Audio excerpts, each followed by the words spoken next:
This is Damien of Alien Integer. We're now continuing where we left off in Dancehall, Destiny and Deception. Continuing to talk about Drake, the imitation ethic and representation in the culture. But in this particular video, I'm going to talk more about representation and delve a bit deeper into the imitation ethic, which is almost operating as an imperative in local dancehall music production. Okay, so there's no doubt that there is a lack of credibility and true representation of the culture internationally, and the reasons for this are varied. One of the problems is the situation of the massive asymmetry in faculties between foreign acts and the local artists and the music. But there's also the filter of social media. The front-end display on social media and international media allows for the celebration of the music and culture in certain ways.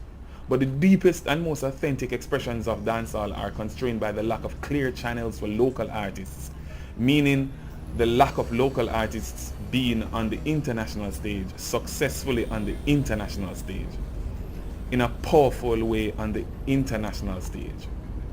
And sometimes these might have to do with matters not just with branding and promotion, but distribution. Foreign artists are often signed up to the big distributors, so they get the benefits, you know. The problem though is that these foreign artists do what they do not in a vacuum. They are somehow supported when they take advantage of what might be our institutional weakness or stunted capacity, thereby going on to produce whack music, which is ultimately held up by a Jamaican audience and a Jamaican intelligentsia. Then there is the organic problem of the lack of originality in the music industry. Not just in production, but in style and substance and vocally.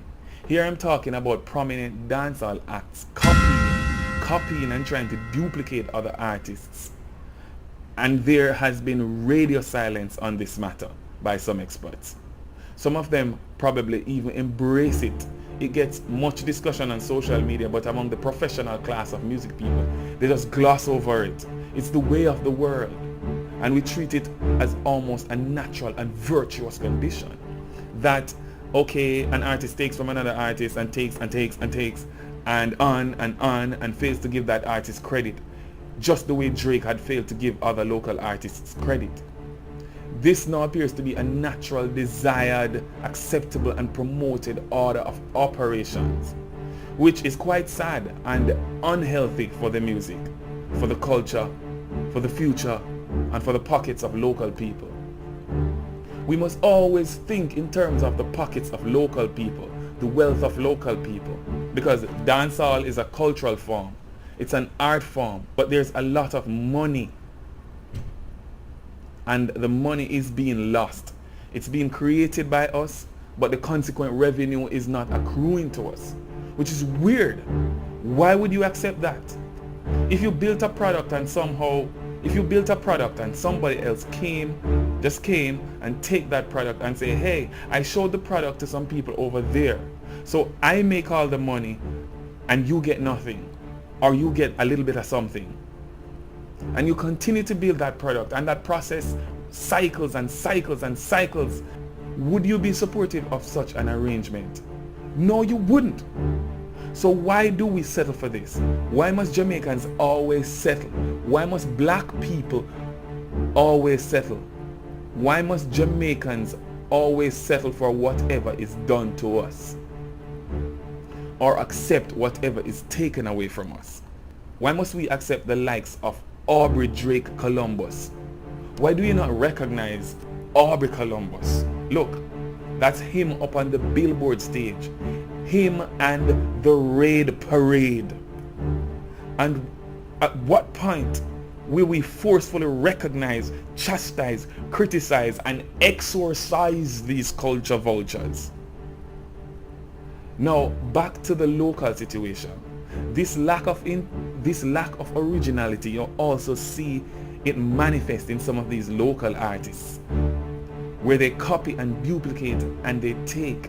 It's like somebody put up a Vybz Kartel image on a chart and then listen to Vybz Kartel's music. Then there's this operation, there's this big machine that says, take from him here, take from him there. Just take everything from Vybz Kartel. And I guess you can see where I'm going with this. I'm talking about people like Alkaline.